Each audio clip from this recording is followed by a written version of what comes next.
साथियों, केशव की पाठशाला में मैं रजराम आपका हार्दिक स्वागत करता हूं। आज मैं आपके सामने बहुत ही महत्वपूर्ण वीडियो के साथ हाजिर हुआ हूं। आज का हमारा टॉपिक रहेगा कि यूडाइस प्लस 2022 और 23 को कैसे भरा जाए, कैसे फिल किया जाए। तो हम इस वीडियो के दौरान ये तमाम तरह की जानकारी को जानेंगे। इसमें इस बार क्या है कि थोड़ा परिवर्तन किया गया है। इसमें टीचर मॉड्यूल और स्कूल प्रोफाइल को इस बार अलग किया गया है, इनको अलग से भरना पड़ेगा। इसके साथ ही अगर आपको पासवर्ड या आईडी याद नहीं अगर आपको यूडाइस पासवर्ड याद नहीं है तो उसको कैसे फॉरगेट करना है। और इसके अलावा भी हमारे पास लगभग 90 पॉइंट इसके रहेंगे। इस 90 पॉइंटों पर हम 90 बिंदुओं पर चर्चा करेंगे किसको किस प्रकार से फिल करना है। वीडियो थोड़ा लंबा होने वाला है, लेकिन आप वीडियो को अंत तक पूरा देखें। तो इसके लिए सबसे पहले हम चलते हैं गूगल क्रोम की ओर। गूगल क्रोम में जाके हमने यूडाइस प्लस को सर्च कर लेना है। यूडाइस प्लस को सर्च करने के बाद हमारे सामने पहला जो ऑप्शन आता है उसको हमने सर्च कर लेना है, यूडाइस प्लस को। जैसे ही सर्च करते हैं हमारे सामने इस प्रकार की एक विंडो ओपन होती है। इसमें लॉगिन होने से पहले मैं कुछ जानकारी देना चाहता हूँ। यहाँ पे हमारे को एक ऑप्शन दिखाई दे रहा है, डाटा कैप्चर फॉर्मेट। इसमें आप दो तरह से इसको इस्तेमाल कर सकते हैं। इसमें है कि एक तो आपको खाली फॉर्मेट मिलेगा। जैसे ही आप इस पर क्लिक करेंगे तो यहाँ पे आप देख पा रहे हो कि एक तो जो पीछे आपने भरे थे यूडाइस वो सब यहाँ पे हैं। इसमें से किसी को भी आप डाउनलोड कर सकते हैं, 21-22 को, 20-21 को आपके विद्यालय के। तो इससे आपको आसानी रहेगी। नंबर 2 इसमें दिया गया है कि आप खाली फॉर्मेट है, ये है खाली फॉर्मेट। इसको आप डाउनलोड कर सकते हैं। इसको आप जैसे ही डाउनलोड करेंगे तो मैं आपको एक बार दिखा देता हूँ। ये डाउनलोड हो गया है। इसमें क्या है कि ये पूरा खाली रहेगा। इसको हम ऑफलाइन भर लेंगे।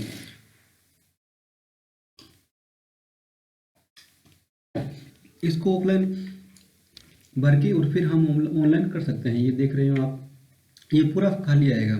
ये जो ऑनलाइन हम भर रहे हैं सारे ऑप्शन उसी प्रकार के हैं, इसमें किसी प्रकार का कोई बदलाव नहीं है। अब चाहें तो इसका इस्तेमाल कर सकते हो। और नंबर 2 में इसमें आगे आ रहा है कि गाइडलाइन, ये है कि गाइडलाइन फॉर फिलिंग DCF। इसके लिए ये पीडीएफ है, इसको आप डाउनलोड कर सकते हैं। मैं इसको भी डाउनलोड करके आपको दिखा देता हूँ। तो इसमें ये पूरी डिटेल आ जाएगी कि इसको कौन से पॉइंट को किस प्रकार से फिलअप करना है। ये नंबर 1 से इंट्रोडक्शन वगैरह ये सब क्या है उसमें आप भर सकते हो। इसकी सहायता से भी आप भर सकते हो। इसमें तमाम तरह की जानकारी दी गई है। जो जितने बिंदु हमारे को यूडाइस प्लस में दिए गए हैं सब उसमें ये दिया गया है, ये सब इसमें बताया गया है। आप चाहें तो इसकी सहायता ले सकते हैं। तो अब हम चलते हैं यूडाइस की ओर।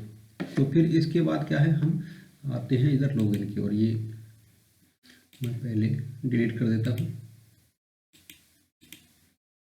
ये लॉगिन आपको दिखाई दे रहा होगा यहाँ पे। इस पे हम क्लिक कर लेते हैं लॉगिन पे। जैसे ही हम लॉगिन पे क्लिक करते हैं हमारे सामने फिर ये इस प्रकार के ऑप्शन दिखाई देते हैं। इसमें एक आ रहा है प्रोफाइल एंड फैसिलिटीज और दूसरा आ रहा है टीचर मॉड्यूल। तो इस बार इनको अलग अलग से भरना है। हालांकि टीचर मॉड्यूल अभी शुरू नहीं हुआ है। मैं इसको ओपन करके शो कर देता हूँ, दिखा देता हूँ। जैसे ही आप इसको ओपन करते हैं आपके सामने इस प्रकार की जानकारी आती है। HTTP स्टेटस 404 नोट फाउंड, ये अभी शुरू नहीं हुआ है, इसको अभी हमने नहीं भरना है। लेकिन दूसरा जो है प्रोफाइल एंड फैसिलिटी ये अभी शुरू हो रखा है। तो इसको हम जैसे ही क्लिक करते हैं इसमें हमने क्या करना है कि सबसे पहले यूज़र नेम में आपने जो यूडाइस कोड है उसको यूज़र नेम की जगह डाल देना है। इसके बाद उसका पासवर्ड डाल देना है। फिर इंटर कैप्चा जो यहाँ पे दिखाई दे रहा है इसको आप यहाँ पे डाल देंगे और फिर आप लॉगिन पे क्लिक कर देंगे। नीचे एक फॉरगेट पासवर्ड करके आ रहा है। अगर आपको पासवर्ड याद नहीं है तो आप इसको फॉरगेट कर सकते हैं। इससे संबंधित मैंने एक पहले वीडियो बनाया था, आप उसकी सहायता भी ले सकते हैं। आप जैसे ही लॉगिन करते हैं आपके सामने इस प्रकार फिर दो ऑप्शन दिखाई देते हैं। इसमें जो सबसे पहला ऑप्शन आ रहा है वो है कि प्रोफाइल और दूसरा जो ऑप्शन आ रहा है टीचर। तो टीचर का मैंने पहले ही आपको बता दिया कि ये ऑप्शन अभी चालू नहीं हुआ है, तो इसको अभी हम नहीं करेंगे। हम करेंगे प्रोफाइल एंड फैसिलिटीज़। तो जैसे ही हम प्रोफाइल को ओपन करेंगे तो हमारे सामने इस प्रकार की एक विंडो खुलती है। इसमें हमने ओके पे क्लिक कर देना है। जैसे ही हम ओके पे क्लिक करेंगे तो हमारे सामने इस प्रकार ये विंडो खुल जाती है। इसमें इस बात का विशेष ध्यान रखें कि इसमें आप भाषा को अगर चेंज करना चाहें तो चेंज कर सकते हैं। इसमें ये सुविधा दी गई है कि आप इंग्लिश में चाहो तो इंग्लिश में भर सकते हो और आप हिंदी में चाहो तो हिंदी में भर सकते हो। नीचे आपको सेलेक्ट लैंग्वेज नाम से ऑप्शन आ रहा है, इसमें आप चाहो तो हिंदी भी कर सकते हो इसकी जगह, ताकि आपको समझने में आसानी रहे। तो इसको हम पहले हिंदी में कर लेते हैं।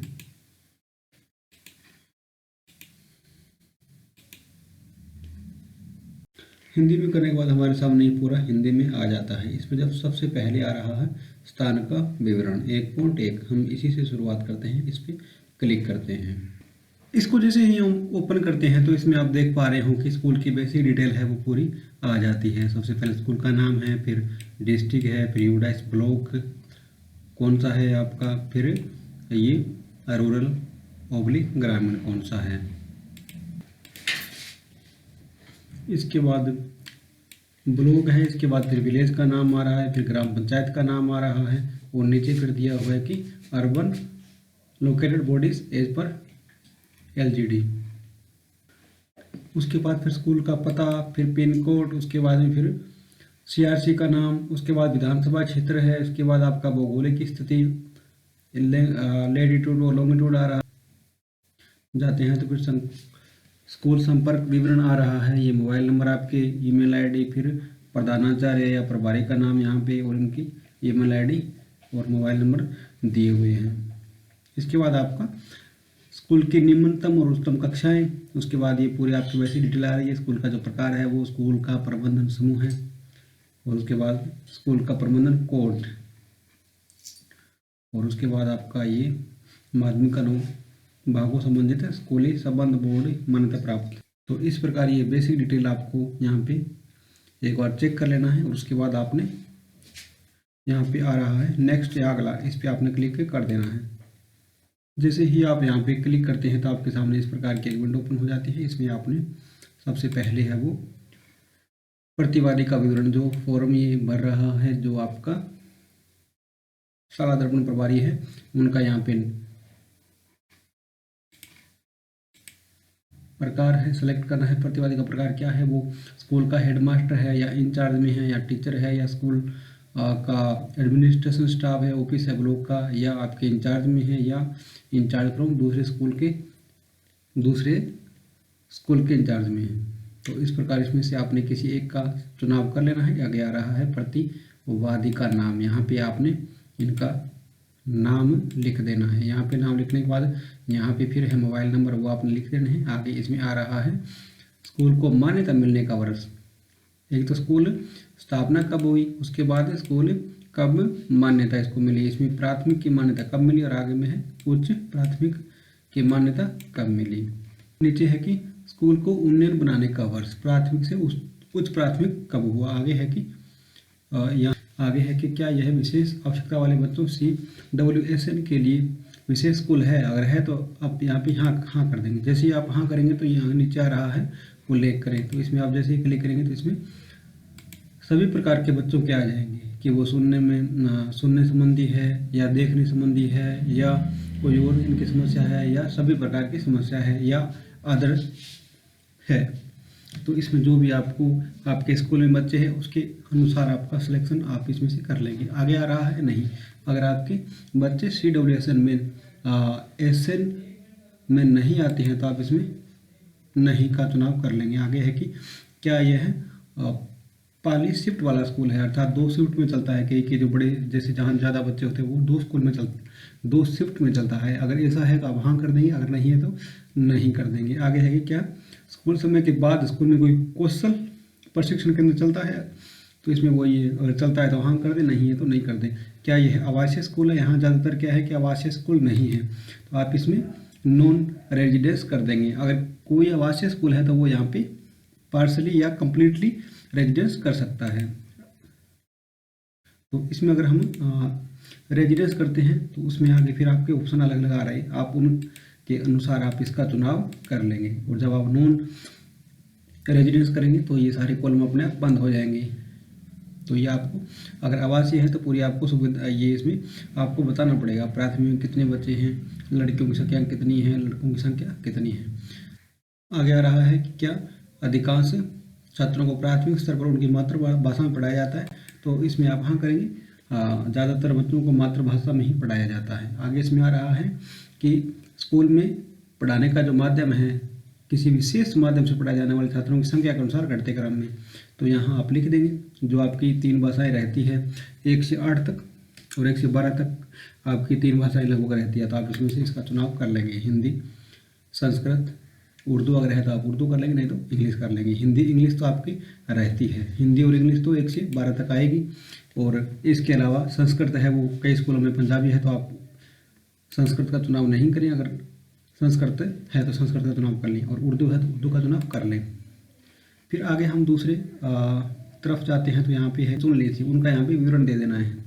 एक विषय के रूप में पढ़ाई जाने वाली भाषा, एक विषय के रूप में, तो आप इसमें से वही जो आपने पहले चुनाव किया था हिंदी का चुनाव कर लेंगे। अब हिंदी आपकी कक्षाएँ कौन सी है पढ़ाने वाली, तो आप इसमें चुनाव कर लेंगे। इसमें आप ध्यान रखें यहाँ पे क्लिक करेंगे, ये कक्षाएं चुने, यहाँ पे कक्षाएं चुने, यहाँ पे क्लिक करेंगे तो आपका अगर स्कूल 12 का है तो 12 तक कक्षाएं आ जाएगी, आपका 5 तक है तो 5 तक आ जाएगी।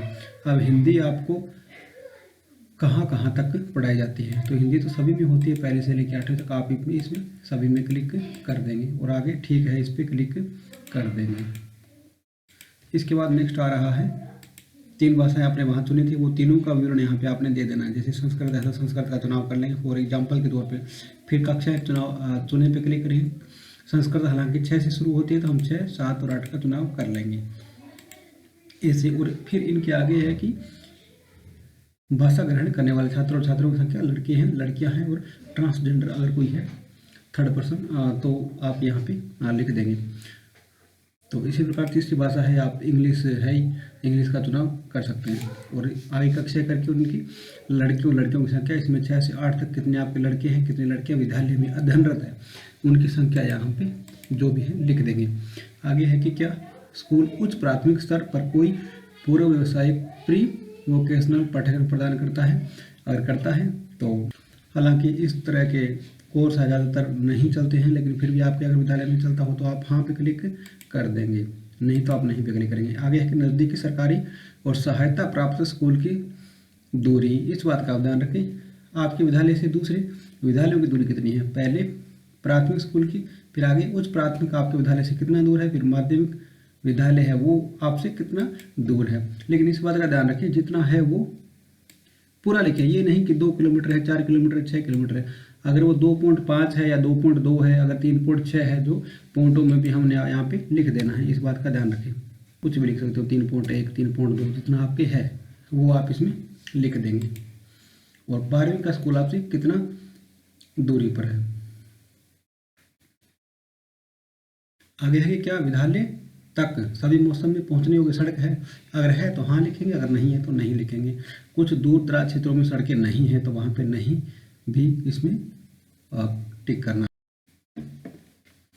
आगे है अनुदेशनात्मक दिनों की संख्या पिछले शैक्षणिक वर्ष में, तो आप इसमें प्राथमिक में बच्चों की अटेंडेंस कितनी है वो यहाँ पे लिख देंगे और उच्च प्राथमिक की यहाँ पे लिख देंगे। आगे है कि बच्चों के लिए औसत स्कूल समय प्रतिदिन के हिसाब से आप लिख देंगे, 5 घंटा 40 मिनट लगभग इतना ही रहता है हर समय, तो आप ये यहाँ पे। और प्राथमिक रोज प्राथमिक सेम ही, माध्यमिक और सेम सबका स्कूल ये स्कूल टाइप सेम रहता है।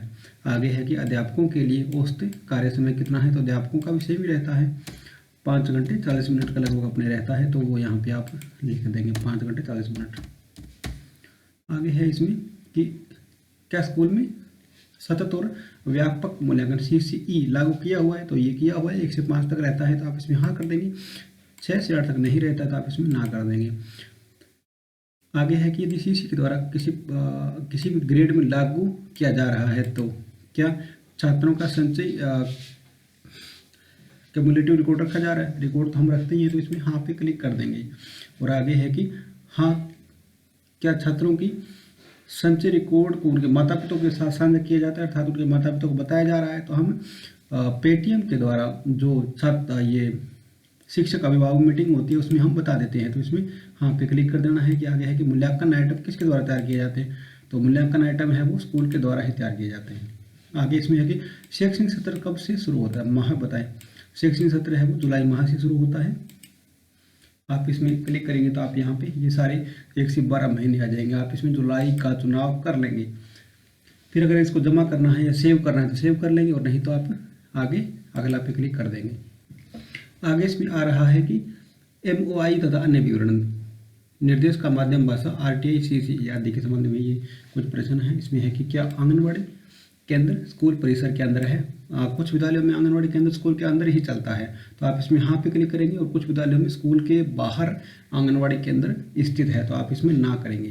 तो जो आपके विद्यालय में है उसी हिसाब से आप इसमें हाँ और ना में क्लिक कर देंगे। अगर आप हाँ पे क्लिक कर देते हैं तो ये सारे ऑप्शन खुल जाएंगे। तो आपको इसमें पूरा डाटा देना पड़ेगा, जिसमें आंगनबाड़ी केंद्र का कोड यहाँ पे देना पड़ेगा। इसके बाद लड़के और लड़कियों की संख्या यहाँ पे दी गई है, तो वो यहाँ पे आप लिख देंगे। आगे है कि क्या आंगनबाड़ी कार्यकर्ता बाल शिक्षा में प्रशिक्षित है, हाँ या ना। तो प्रशिक्षित तो है, तो आप यहाँ हाँ कर देंगे।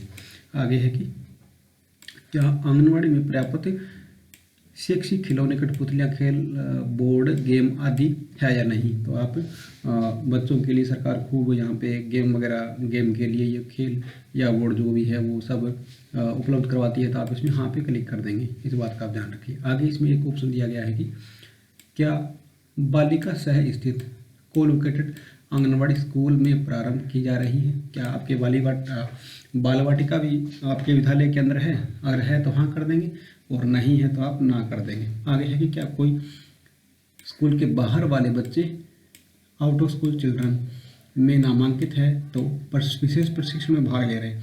अगर इसमें ये बताया गया है कि आपके स्कूल के बच्चे किसी दूसरे विद्यालय में विशेष प्रशिक्षण ले रहे हैं, तो आप हाँ कर दें, और नहीं तो आप ना कर दें। अगर हाँ करेंगे तो नीचे के सारे ऑप्शन आपके खुल जाएंगे।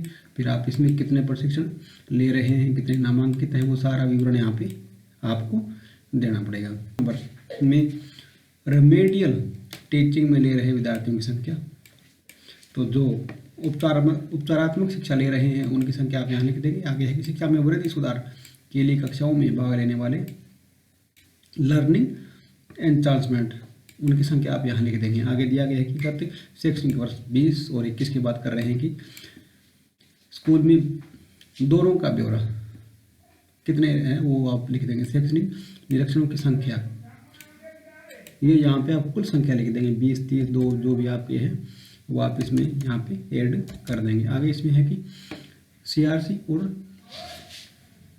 समन्वयक द्वारा दौरों की संख्या, तो वो आप यहाँ लिख देंगे। CRC के दौरे कितने हुए हैं विद्यालय में, कितनी बार जांच की गई है। आगे आप लिख देंगे BRC या BO द्वारा कितने यहाँ पे दौरे किए गए हैं, और फिर जिला स्तर पे। या आप इसे अगर लिखना चाहो तो यहाँ पे ये भी लिख दो कि PO के द्वारा कितनी बार आपके स्कूल को चेक किया गया है, उसके बाद CBO के द्वारा, और इसके बाद नीचे आ रहा है वो DO के द्वारा। जो भी आपका निरीक्षण स्कूल का किया गया है वो यहाँ पे आप दर्ज कर दें। इसके बाद नेक्स्ट में आ रहा है क्या RTI मानदंडों के अनुसार स्कूल प्रबंधन समिति SMC का गठन किया गया। तो SMC लगभग हर स्कूल में है, और इस पे अगर हाँ कर देंगे तो ये नीचे के कॉलम बंद हो जाएंगे। इस बात का ध्यान रखें। आगे है कि पिछले शैक्षणिक सत्र में आयोजित SMC और STMC बैठकों की संख्या, तो आप इसमें अपनी सुविधा अनुसार लिख देंगे। 1 महीने में एक बार इसका आयोजन हम अनिवार्य रूप से करना होता है, 1 महीने में एक बार अमावस्या के दिन, तो उस हिसाब से 10 या 12 इनके वो रहते हैं। इसके अलावा हम विशेष दिनों में भी बुला लेते हैं, तो आप 10 या 12 जो भी लिखना चाहो इसमें आप लिख सकते हैं। आगे है कि क्या SMC और SDMC ने स्कूल विकास योजना तैयार की है, तो आप इसमें हाँ करेंगे। स्कूल विकास योजना हर विद्यालय में तैयार की गई होती है, और आप इसमें वर्ष लिख देंगे, किस वर्ष की गई है। इसी वर्ष आपने की गई है या पीछे का वर्ष जो भी है आपने जब की है आप वहाँ लिख देंगे। आगे है कि क्या स्कूल निर्माण स्कूल बिल्डिंग कमेटी का गठन किया गया है, हाँ, तो आप इसमें हाँ कर देंगे। एक बात को आप ध्यान रखें, मैं बताना चाहूँगा यहाँ पे कि अगर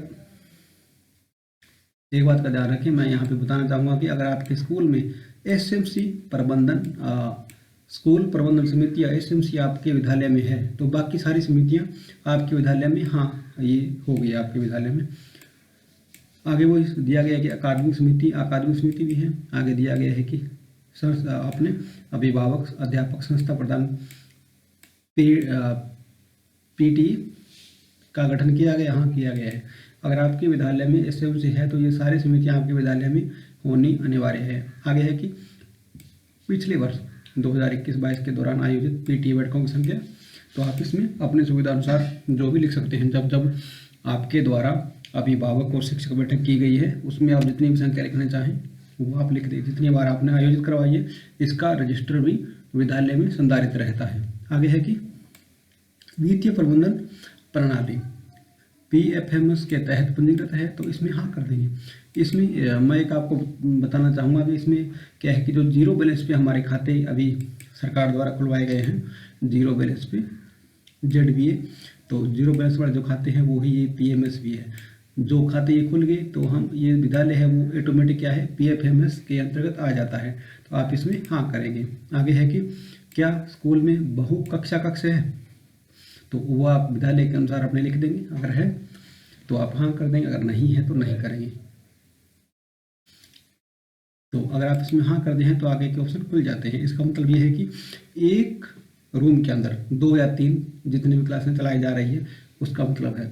इसमें दिया भी गया है कि एक ही कक्षा में एक साथ पढ़ाए जाने वाले छात्रों की संख्या और कक्षाएं लिखी हैं। आप यहाँ पे पहले कक्षाएं लिखेंगे, जैसे मैं एक फॉर एग्जाम्पल के तौर पे लिख रहा हूँ। यहाँ पे कक्षाएं चुने, यहाँ पे आपने क्लिक करना है। जैसे ही आप क्लिक करेंगे तो यहाँ पे कक्षाएं आ जाएगी। तो किसी विद्यालय में 1 से 5 तक एक साथ ही कक्षाएं बैठती हैं, तो आपने ये चुनाव कर लेना है। आगे फिर क्या है, छात्र और छात्रों की संख्या आपने लिख देनी है। फिर इसमें आगे है कक्षाएं चुने, तो बाकी जो आपके बच गई वो कक्षाएं इसमें आप लिख देंगे ऐसे। और अगर आपके नहीं है एक रूम में एक ही कक्षा है तो आप इसमें एक एक करके लिख सकते हैं, या आप इसमें नहीं कर सकते हैं। नहीं करते ही ये ऑप्शन अपने आप बंद हो जाएंगे। क्या आपके विद्यालय में स्कूल परिसर स्कूल कॉम्प्लेक्स का एक भाग है? इसका मतलब है कि क्या आपका विद्यालय किसी कॉम्प्लेक्स के अधीन है, कोई कॉम्प्लेक्स है उसके अंतर्गत आपका विद्यालय बनाया गया है, उसके अंदर आपका विद्यालय है तो हाँ करेंगे। और अगर स्वतंत्र रूप से बनाया गया है उसमें किसी कॉम्प्लेक्स के अंदर नहीं है तो उसमें आप नहीं कर देंगे। आगे है कि क्या स्कूल परिसर कॉम्प्लेक्स के लिए एक हब स्कूल है, इसमें भी आप ना कर देंगे क्योंकि हमारा स्कूल ये स्कूल कॉम्प्लेक्स के अंतर्गत नहीं आता है। और अगर हाँ करते हो तो फिर आपको आगे की डिटेल है वो देनी पड़ेगी। आगे है कि क्या स्कूल ने एक भारत श्रेष्ठ भारत EBSB के तहत कोई गतिविधियां शुरू की है? अगर शुरू की है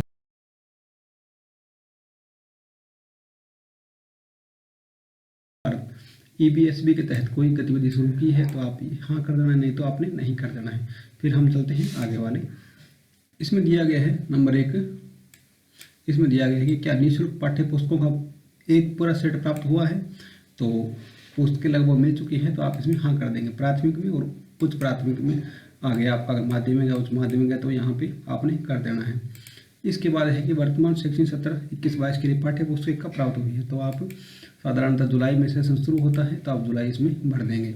आगे है कि क्या प्रत्येक ग्रेड के लिए TLM उपलब्ध है? तो आप इसमें हाँ कर देंगे। उसके बाद है कि यदि हाँ तो भाषा के लिए मुख्य TLM प्रदान करने वाले बच्चों की संख्या आप यहाँ लिख देंगे। आगे है कि गणित के लिए TLM प्रदान करने वालों की संख्या यहाँ। भाषा का मतलब है कि हिंदी या अंग्रेजी के लिए किसी को TLM प्राप्त हुआ है, TLM सामग्री, तो यहाँ पे लिख देंगे।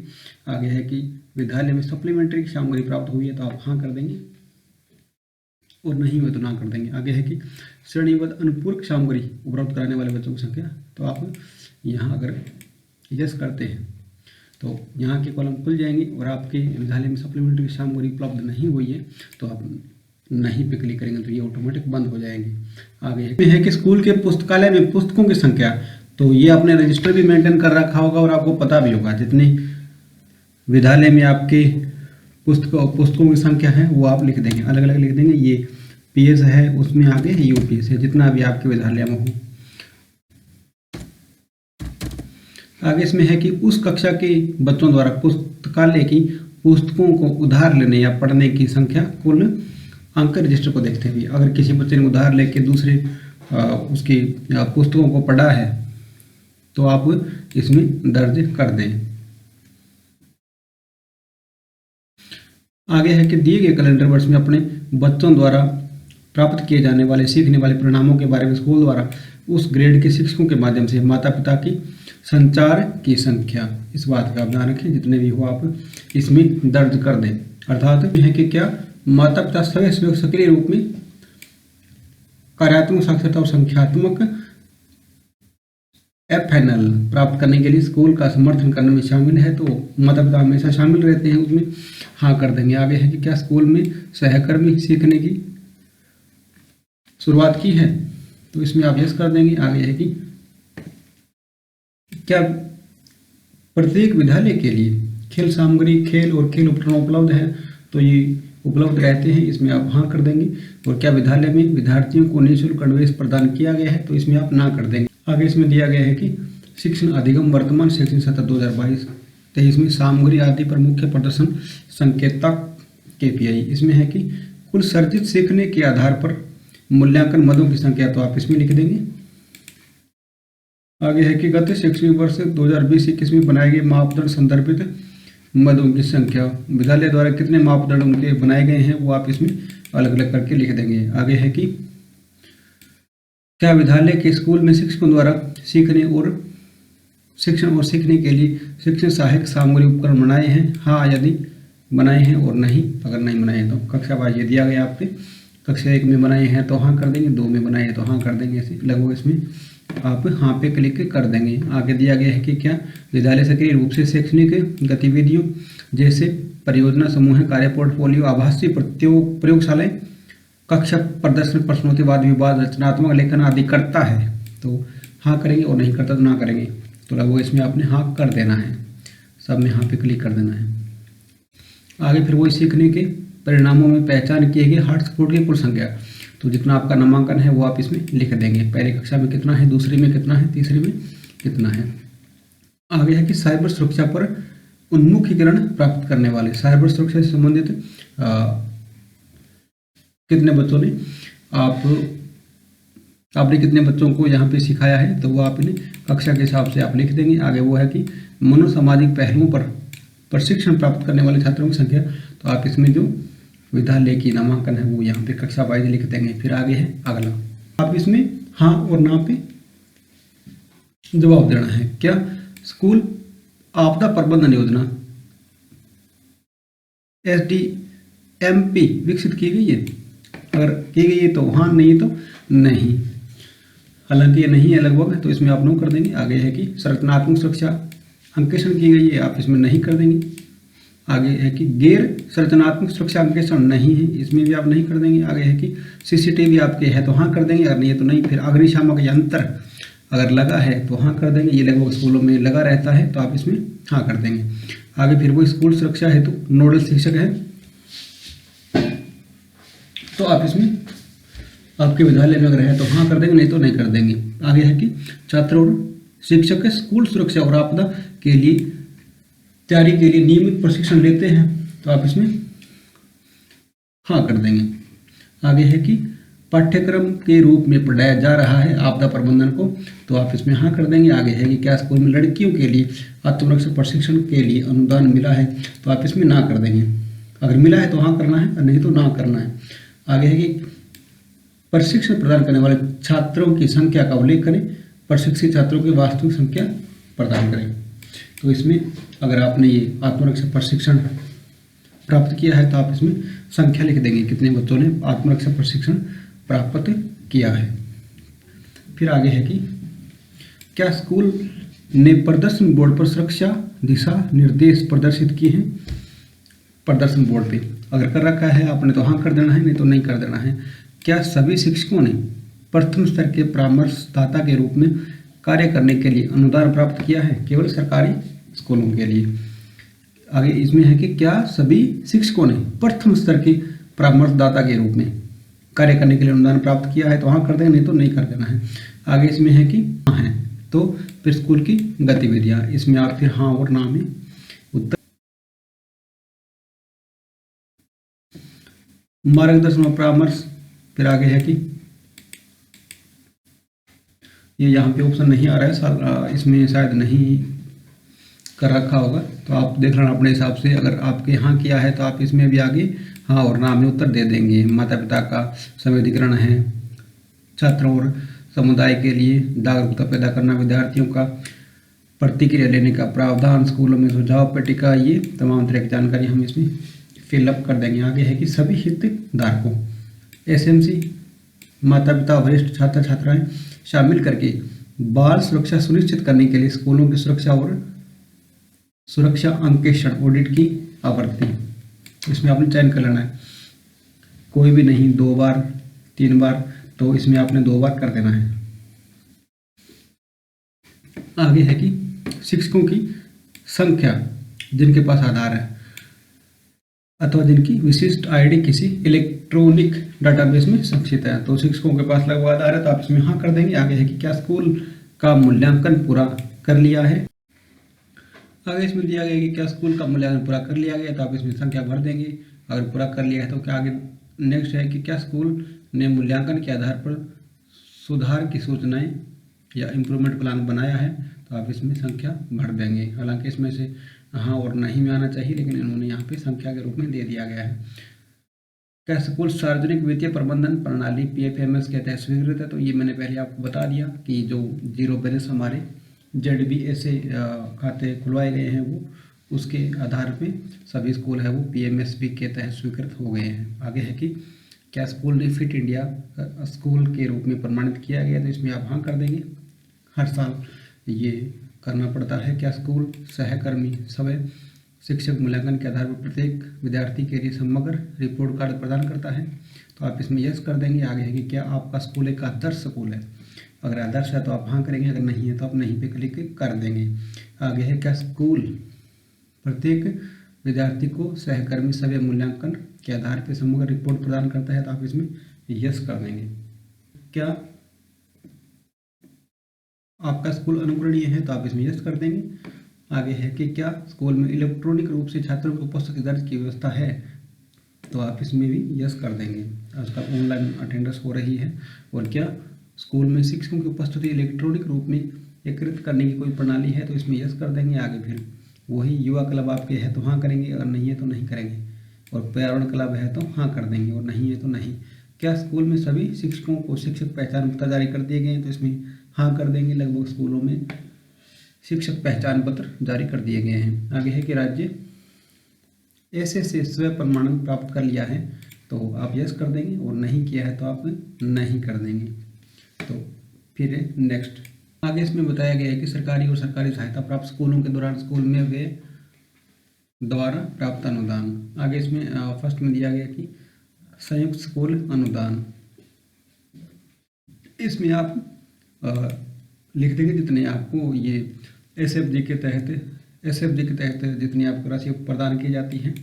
पे स्कूलों के लिए शायद 12,500 रुपये है, यूपी स्कूलों के लिए 25,000, और फिर आगे क्या है बच्चों के हिसाब से सेकेंडरी और सीनियर सेकेंडरी में अलग अलग रहती है। तो राशि यहाँ पे आप दर्ज कर देंगे जितने भी आपके हैं। और आगे आपका फिर व्यय कितना किया गया है आपका, तो व्यय जितना हमारे को मिलता है वो उतनी राशि व्यय कर देते हैं। अगर फिर भी राशि अगर कम हो तो आप यहाँ पे जितना आपने व्यय किया उतना लिख देंगे। आगे फिर वही पुस्तकालय अनुदान के तहत आपको दिया गया, या बड़े मरम्मत कार्य के लिए आपको पैसा कितना दिया गया, कितना खर्च कर दिया। फिर खेल तथा शारीरिक अनुदान जो कि अलग अलग विद्यालयों में बच्चों के हिसाब से मिलती है, तो कितनी मिली है और कितना आपने खर्च कर दिया। फिर मीडिया तथा सामुदायिक जुटाव हेतु अनुदान। फिर आगे है कि SMC तथा STMC के प्रशिक्षण हेतु अनुदान कितना मिला था और कितना आपने खर्च किया, यहाँ लिख देंगे। फिर है कि प्री स्कूल स्तर पर सहायता हेतु अनुदान केवल प्राथमिक स्कूल के अनुभागों के लिए, तो यहाँ पे जितनी राशि प्री स्कूल के हेतु आपको प्रदान की गई वो लिख देंगे, और नहीं की गई है तो आप शून्य ही रहने देंगे। आगे फिर नेक्स्ट में आ रहा है इधर गैर सरकारी संगठन NGO, किसी किसी विद्यालय में NGO द्वारा भी सहायता प्रदान की जाती है और सहायता प्रदान की जाती है, तो आप यहाँ पे हाँ पर क्लिक कर देंगे और आगे क्या क्या है जो एनजीओ है उसका नाम लिख देंगे। जो भी एनजीओ अलग अलग सामाजिक क्षेत्र में जो जुड़े हुए हैं आगे उनकी राशि लिख देंगे। और आगे है कि पीएसयू अर्थात सार्वजनिक क्षेत्र का कोई उपक्रम है, उन्होंने कोई राशि दी है तो पहले यहाँ पे हाँ कर देना है और आगे उनका नाम लिख देना है। और ये फिर आगे समुदाय द्वारा अन्य कोई राशि मिली है तो आप इसमें हाँ कर देंगे, और नहीं मिली हुई है आप इसमें सब में नहीं कर देंगे। जैसे ही आप नहीं करेंगे तो आगे वाला ये कॉलम है ये अपने आप ब्लॉक हो जाएंगे, अपने आप बंद हो जाएंगे, इस बात का आप ध्यान रखें। फिर आगे है कि क्या स्कूल निम्नलिखित संपत्ति इन्वेंटरी रजिस्टर का रखरखाव कर रहा है? आईसीटी की मदद, खेल उपकरण, पुस्तकालय की किताब। तो इसका रिकॉर्ड क्या है कि सभी विद्यालय में लगा हुआ रहता है, तो आप इसमें हाँ पे क्लिक कर देंगे। यहाँ पे है कि स्कूलों में भौतिक सुविधाएं।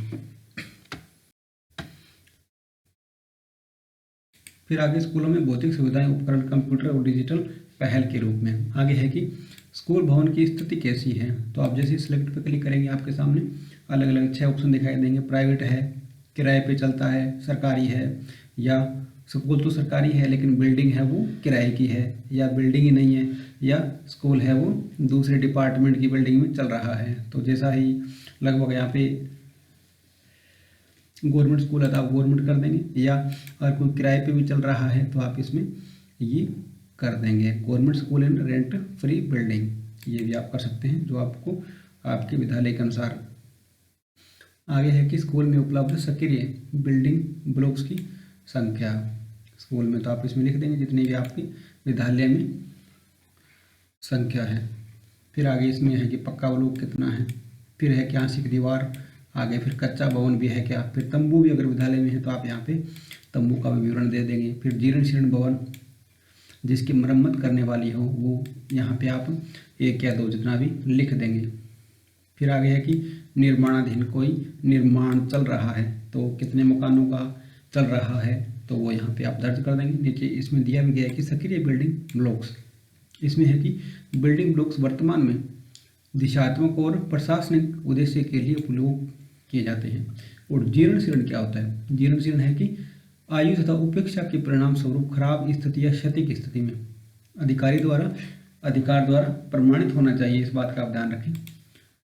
आगे है कि 4 दीवारी का क्या प्रकार है? 4 दीवारी का प्रकार इसमें सिलेक्ट में करेंगे तो पक्का है लेकिन टूटा हुआ है। आगे है कि बारवट फेंसिंग की गई है, चारों तरफ से तारबंदी की गई है, दीवार नहीं लेकिन तारबंदी की गई है। फिर आगे क्या है ये कि नो बाउंड्री वाल्स, बाउंड्री ये दीवारें नहीं हैं। आगे फिर अदर में या आधा है या काम चल रहा है, इस प्रकार ये ऑप्शन आपको 8 दिए गए। इसमें से जो भी आपका है वो आप इसमें कर देंगे। अगर बाउंड्री वाल नहीं है तो आप नो बाउंड्री वाल कर देंगे। आगे है कि स्कूल में उपलब्ध कक्षाओं का विवरण, निर्देशानुसार उद्देश्यों, इंस्ट्रक्शन पर्पज के लिए कक्षा कक्ष। इसमें पूर्व प्राथमिक के कितने हैं यहाँ पे आप लिख देंगे, 1 2 जो भी है। और ये हालांकि कॉलम बंद आ रहा है क्योंकि पूर्व प्राथमिक कक्षाएं हैं वो आंगनवाड़ी में चलती हैं, इस बात का आप ध्यान रखें। आगे प्राथमिक के लिए आ रहे हैं, प्राथमिक के लिए कितने कक्षे, तो वो आप इसमें 2 3 जो भी आपके हैं वो लिख देंगे। और आगे है उच्च प्राथमिक के लिए भी आप यहाँ पे आगे दर्ज कर देंगे। फिर है वर्तमान में उपयोग में नहीं, ऐसा कोई रूम है जिसमें बच्चों को नहीं बैठाया जा रहा है, जो उपयोग में नहीं है, खराब है, जीर्ण शीर्ण है, तो उनकी संख्या आप यहाँ पे लिख देंगे अगर है तो।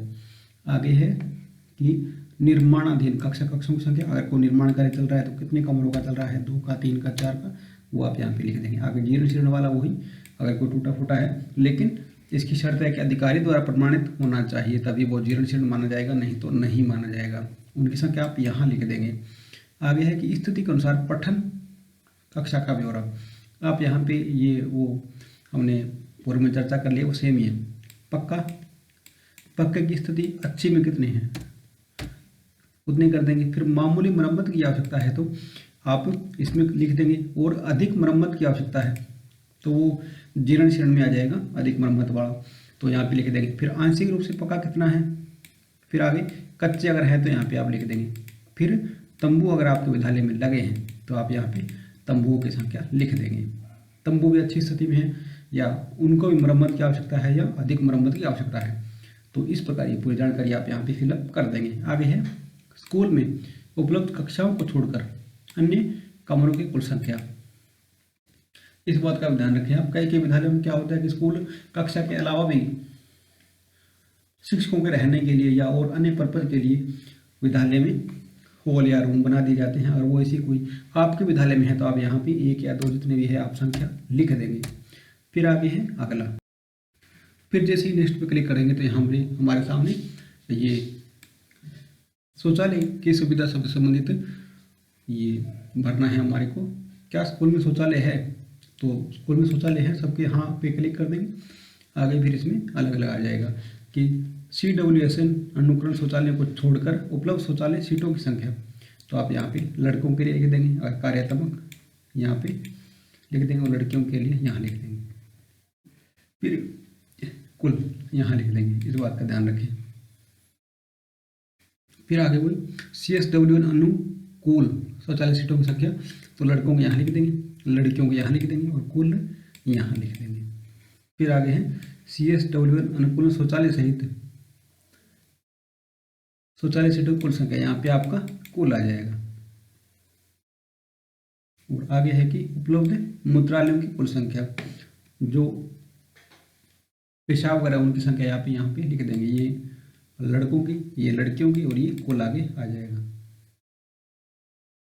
और आगे इसमें दिया गया है कि शौचालय अथवा मूत्रालयों को फ्लशिंग और सफाई के लिए बहता पानी अगर उपलब्ध है तो शौचालय की संख्या मतलब यहाँ पे शौचालयों की संख्या लिख देनी है लड़के और यहाँ पे लड़कियों की संख्या।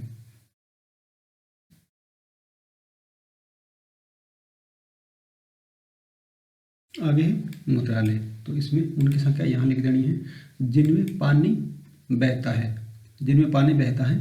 मूत्रालय और शौचालय उनकी संख्या आप अलग अलग लिख देंगे। अगर नहीं बहता है, पानी नहीं है शौचालय में, तो आप इसको 0 ही रहने देंगे, 0 रहने देंगे। आगे है इसमें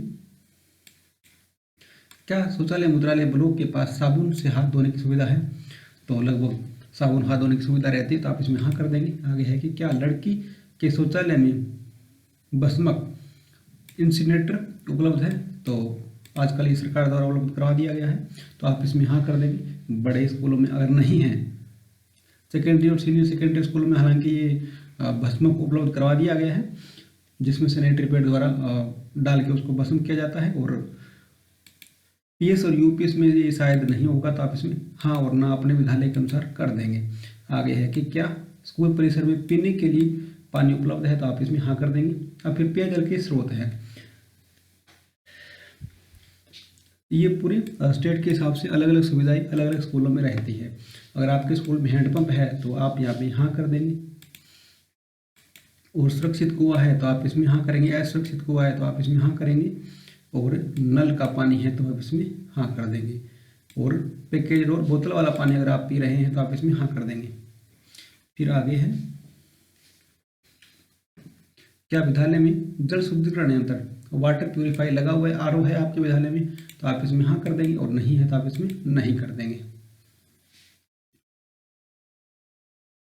और आगे है क्या पेयजल सुविधा जल जांच जल परीक्षण प्रयोगशाला से की जाती है?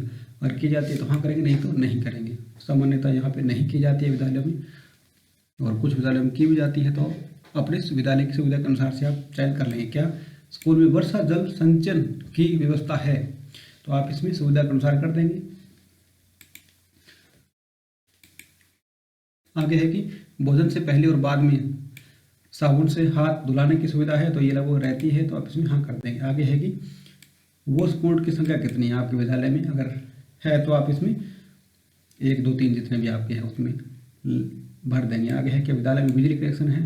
तो लगभग विद्यालय अभी विद्युतीकृत हो चुके हैं, तो आप इसमें हाँ कर देंगे, और अब भी अगर नहीं है तो आप इसमें नहीं करेंगे। फिर आगे है कि क्या विद्यालय में सोलर पैनल है? जिस विद्यालय में लाइट नहीं है, बिजली नहीं है, तो उसमें क्या है सोलर पैनल हो सकता है, तो उसमें हाँ या ना अपने विद्यालय के अनुसार कर लेंगे। आगे है कि विद्यालय में पुस्तकालय की सुविधा बुक बेल्ट रीडिंग कॉर्नर,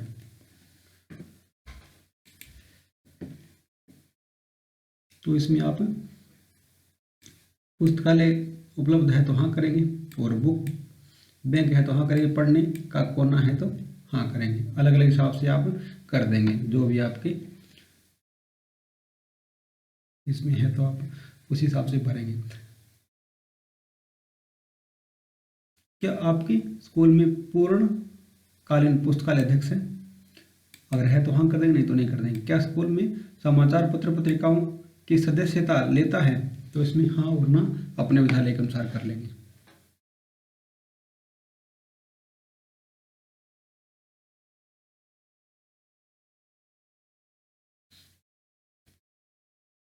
और आगे इसमें दिया गया है कि क्या स्कूल सुविधाओं के विस्तार के लिए भूमि उपलब्ध है? तो आप इसमें अपने विद्यालय के अनुसार कर देंगे। आवश्यक अतिरिक्त कक्षाओं और अन्य कमरों की संख्या, अगर आपके विद्यालय में अतिरिक्त कमरे चाहिए तो आप इसमें भर देंगे। आगे स्कूल में खेल का मैदान उपलब्ध है तो हाँ कर देंगे। आगे है कि नहीं, तो क्या विद्यालय में बच्चों को खेल के मैदान, नगर पालिका पार्क के सटे हुए बाहरी खेल तथा अन्य शारीरिक गतिविधियों के लिए पर्याप्त व्यवस्था की है? अगर आपके विद्यालय में खेल का मैदान नहीं है तो आप इसमें फिर नीचे वाला जो ऑप्शन है इस पर क्लिक कर देंगे हाँ। अगर है तो फिर नीचे वाला ऑप्शन आपकी बंद हो जाएगा। आगे है कि क्या पिछले शैक्षणिक सत्र में छात्रों की स्वास्थ्य जांच की गई है? तो आप इसमें हाँ या ना अपने हिसाब से कर देंगे। अगर हुए तो हाँ कर देना, नहीं है तो नहीं कर देना। पिछले सत्र में दौरान स्कूल में आयोजित स्वास्थ्य जांच की कुल संख्या, कितनी बार आपके विद्यालय में बच्चों की स्वास्थ्य जांच हुई है, वो आप यहाँ पे कर देंगे। आगे है कि ये अगर स्वास्थ्य जांच हुई है तो आप उनके मापदंड यहाँ पे आपको करने पड़ेंगे, लिखने पड़ेंगे। आगे है बच्चों की दी कृमिनाशक गोली पूर्ण 2 खुराक, आंशिक और नहीं दिया गया। ये लगभग अब बच्चों में चल रही है कर्मी वाले ये, तो इसमें लगभग पूर्ण 2 खुराक पे आपने क्लिक कर देना है। आगे वो ये है कि WCD के निर्देशानुसार बच्चों को आयरन एवं फोलिक एसिड की गोलियां भी दी जा रही है, और रिकॉर्ड भी विद्यालय रखता है। क्या स्कूल में थर्मल स्कैनर उपलब्ध है? अगर है तो हाँ कर देंगे, अगर नहीं है तो नहीं कर देंगे। तापमापी यंत्र। आगे है कि क्या प्राथमिक उपचार सुविधा है? तो ये लगभग रहती है विद्यालयों में, तो हाँ पे क्लिक कर देंगे।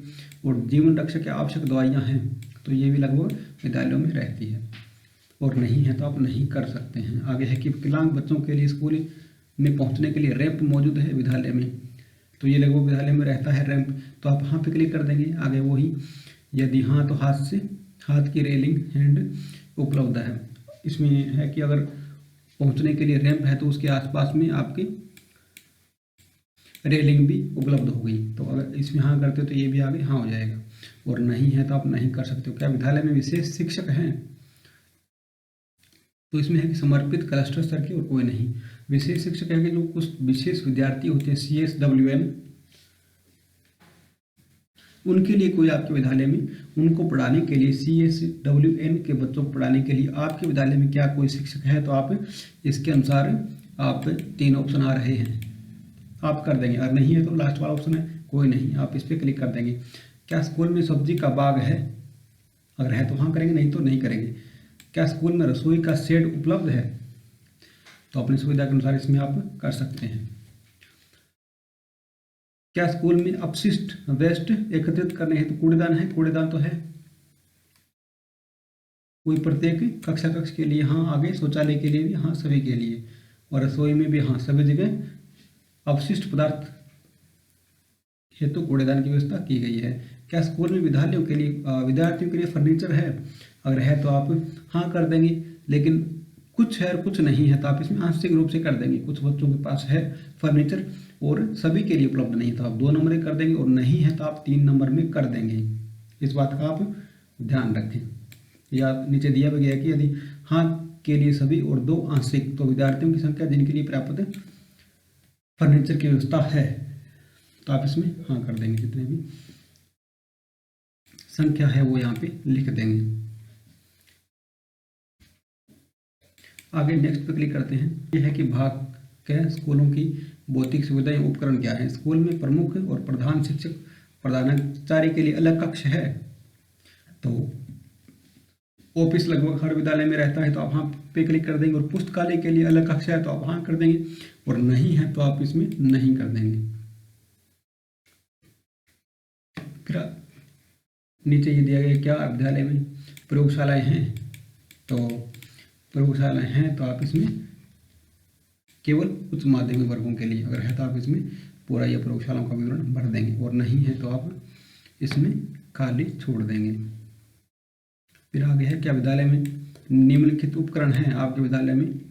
ऑडियो विजुअल सार्वजनिक पता प्रणाली, तो ये लगभग विद्यालय में रहती है। विज्ञान किट है, गणित की किट है, बायोमेट्रिक उपकरण है। तो इसमें जैसे विज्ञान किट और गणित की, तो इसमें क्या है कि विज्ञान किट अगर आपके विद्यालय में है तो हाँ कर देंगे, नहीं है तो नहीं कर देंगे। फिर गणित की किट है, बायोमेट्रिक उपकरण है, अगर हाँ है तो हाँ कर देंगे, नहीं है तो नहीं कर देंगे।